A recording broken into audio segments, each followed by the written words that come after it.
Hello friends, मैं आज गोट farming के लिए कौन से गोट को सेलेक्ट करना चाहिए इसके बारे में थोड़ी इन्फॉर्मेशन देने वाला हूँ। तो सबसे पहले मैं आपको जो मेनली गोट फार्मिंग के लिए प्रेफर की जाने वाली गोट्स है उनके बारे में थोड़ा जानकारी देता हूँ। तो जो मेन जो गोट्स है जो गोट फार्मिंग के लिए हम जिनके बारे में सोचते हैं उनमें से जो सबसे ज़्यादा जिनको ज़्यादा इम्पोर्टेंस दिया जाता है वो है शिरोई, जमुनापारी, बोर, बारबेरी, सुरती, बीटल, सोजत और उस्मानाबादी।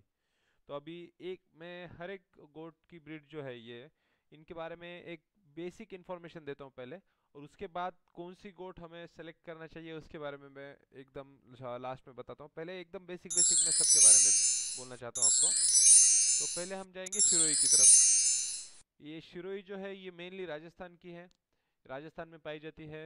उसके बाद पालमपुर और गुजरात में भी ये बहुत ज़्यादा पैमाने पे पाई जाती है।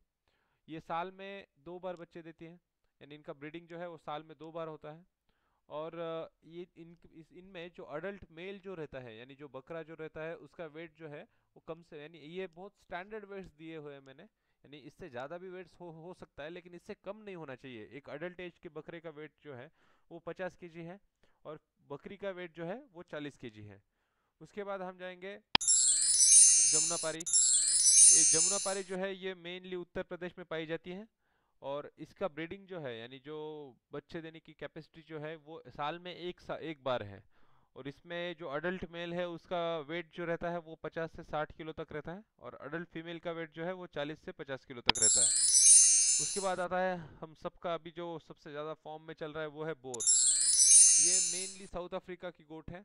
ये साल में 2 बार बच्चे देती है, और इसके अडल्ट मेल का वेट जो है वो 110 से 135 केजी के अंदर रहता है, और अडल्ट फीमेल का जो वेट है वो 90 से लेके 100 किलो तक रहता है। उसके बाद जाएंगे हम बारबेरी। अभी बारबेरी जो है वो मेनली उत्तर प्रदेश की ब्रीड है, और ये भी साल में 2 बार बच्चे देते हैं।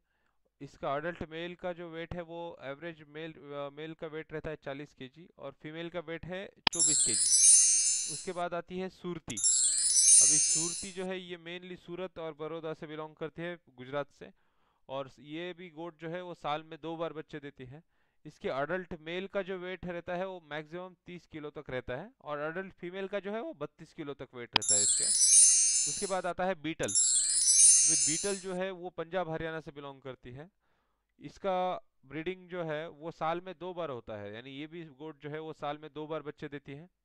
और अडल्ट मेल का जो वेट है वो 50 किलो से लेके 62 किलो तक रहता है, और अडल्ट फीमेल का वेट 35 किलो से लेके 40 किलो तक रहता है। उसके बाद आती है सोजत। तो सोजत जो है वो राजस्थान की ब्रीड है, और इसमें ये भी ब्रीड जो है ये साल में 2 बार बच्चे देती है। और अडल्ट मेल का जो वेट है वो है 50 किलो से लेके 60 किलो तक, और अडल्ट फीमेल जो है यानी जो बकरी जो है एक बड़ी बकरी का वेट होता है 40 से लेके 50 किलो तक। उसके बाद आती है उस्मानाबादी। अब ये उस्मानाबादी जो है ये उस्मानाबाद से बिलोंग करते हैं, महाराष्ट्र से।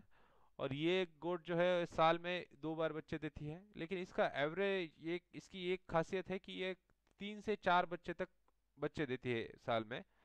यानी वन टाइम जो इसका ब्रीडिंग होता है उसमें 3 से लेके 4 तक बच्चे भी ये दे सकती है।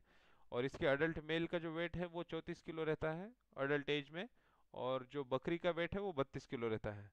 ये हो गए बेसिक जो हमने जो इन्फॉर्मेशन लिए थे उसके बारे में। लेकिन अभी क्या है, एक्चुअली ये हो गए सारे यानी जो भी मैंने अभी तक बताई ये 10-15 ब्रीड की जो है ये अलग अलग ब्रीड्स है जो प्रेफर करते हैं। लेकिन अभी मोस्टली जो लोग हैं वो कंफ्यूज है कि हम शिरोई जब भी हम गोट फार्मिंग करना चाहते हैं तो गोट फार्मिंग जो है वो शिरोई के लिए करें या बोर का करें या उस्मानाबादी का करें। अभी मैं ये जो आपका ये गोट सेलेक्ट करते वक्त जो आपका कंफ्यूजन है ये दूर करने के लिए मैंने एक 4 पॉइंट बनाए हैं। एक है लेबर बैंक प्रोजेक्ट, ये ऑल द 3 ब्रिड्स, और एक है ईद या रेगुलर। तो इस इनके बेसिस पे मैं ये 3 बकरियों को क्लासिफाई करता हूँ। और इसके बाद आप सोचिए कि आपको आपने मैंने जो बनाया है ये टेबल इसके ऊपर आपके बजट में और आपको सूट करने वाला जिसका आप आपके बजट के हिसाब से खर्च कर सकते हो उस हिसाब से कौन सा गोट आप सेलेक्ट कर सकते हो। अगर आप इन तीनों में कंफ्यूज हो तो ये वीडियो आपके लिए बहुत महत्वपूर्ण रहेगा। अभी देखिए शुरू करते हैं पहले शिरोई से। अभी शिरोई गोट जो है उसका मार्केट रेट चल रहा है 350 रुपये केजी से लेके 450 रुपये केजी। उसके बाद आता है बोर। बोर का मार्केट रेट चल रहा है 1,500 रुपये किलो से लेके 3,500 रुपये किलो। और उस्मानाबादी का मार्केट रेट चल रहा है 200 रुपये से लेके 250 रुपये किलो। अभी अभी अगर हम बच्चा खरीदने जाएंगे तो उस बच्चे का जो वेट रहेगा, यानी शिरोई का लो या बोर का लो या उस्मानाबादी का, जो बेचने वाला है वो कम से कम 30 किलो का बच्चा का बेचेगा। तो अगर 30 किलो का बच्चा अगर बेचेगा, यानी उस शिरोई और बोर का जो बच्चा है वो 30 किलो का मिलेगा, लेकिन उस्मानाबादी का बच्चा जो है वो 15 किलो तक हमें आसानी से मार्केट में मिल जाता है।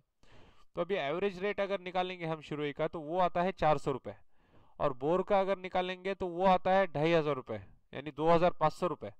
और उस्मानाबादी का अगर निकालेंगे तो वो आ रहा है 225 रुपये।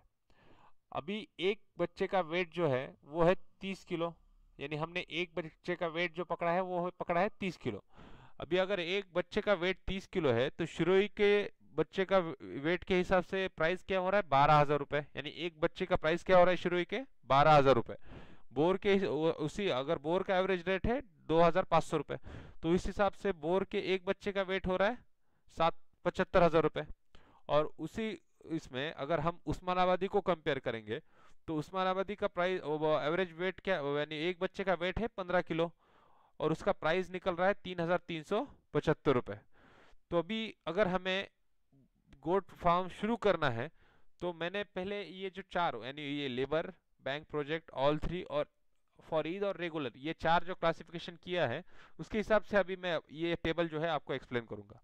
अभी देखिए, अगर आप लेबर रखना चाहते हो गोट फार्मिंग के लिए, यानी आपके फार्म पे अगर आपको लेबर रखना है तो आपको मिनिमम क्वांटिटी जो है 20 बच्चों से शुरू करना पड़ता है, क्योंकि लेबर चार्ज आपका निकलना चाहिए। तो मिनिमम 20 बच्चों से अगर आप शुरू करते हो तो शुरू के लिए आपको सिर्फ यानी बकरियां खरीदने का, सिर्फ बकरियों का रेट हो जाता है 2,40,000 रुपये। अब वही अगर आप बोर को 20 बच्चे खरीदते हो तो उसका रेट हो जाता है 15 लाख रुपए। और आप उस्मानाबादी का खरीदते हो तो उसका रेट हो जाता है 67,500 रुपीज।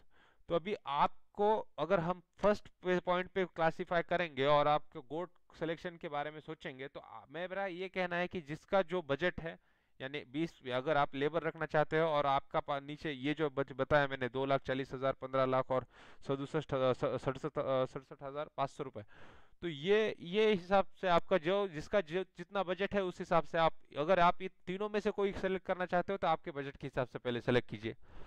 उसके बाद आता है बैंक प्रोजेक्ट। अगर आपको बैंक प्रोजेक्ट के हिसाब से अगर गोट सेलेक्ट करना है तो मेरी राय यानी आपको कंपलसरी उस्मानाबादी गोट सेलेक्ट करना पड़ेगा, क्योंकि बैंक का जो भी प्रोजेक्ट्स है वो है, यानी बैंक के जो स्कीम्स चल रहे हैं वो है 10+1, यानी 10 बकरियां और एक बकरा, या 20+2, यानी 20 बकरे और 20 बकरियां और 2 बकरे। तो वो और उनके जो बजट है बैंक का, तो उस हिसाब से अगर आप कैलकुलेट करेंगे तो आपको उस्मानाबादी गोट ही सेलेक्ट करना पड़ेगा। तो बैंक प्रोजेक्ट के हिसाब से अगर आप सोचना चाहते हो तो बैंक प्रोजेक्ट में दो, ये शुरुई भी बैठ सकती है और उस्मानाबादी बैठ सकती है, लेकिन बोर आप बैंक प्रोजेक्ट में इंक्लूड नहीं कर सकते। उसके बाद अगर आपका ऑल थ्री, यानी अगर आपका बजट होता है, आपके पास बहुत ज़्यादा बजट है, तो मेरा कहना यह है कि आप 10 बकरियां शुरुई को ले लो, 10 बोर की ले लो और 10 उस्मानाबादी की ले लो, और उसके बाद ब्रीडिंग करना शुरू करो। वो आपके लिए बेस्ट रहेगा। और अगर आपको गोट ब्रीडिंग जो है वो नहीं, तो आपको ये कंफर्म करना पड़ेगा कि आपको गोट फार्मिंग जो करना है वो ईद के लिए करना है या रेगुलर करना है। अभी ईद के लिए मतलब सिर्फ आप बच्चे साल भर संभालोगे और सिर्फ ईद के वक्त ही बेचोगे, और रेगुलर मतलब आपको हर महीने कुछ सेल करना है, हर महीने कुछ बकरियों का सेल करना है।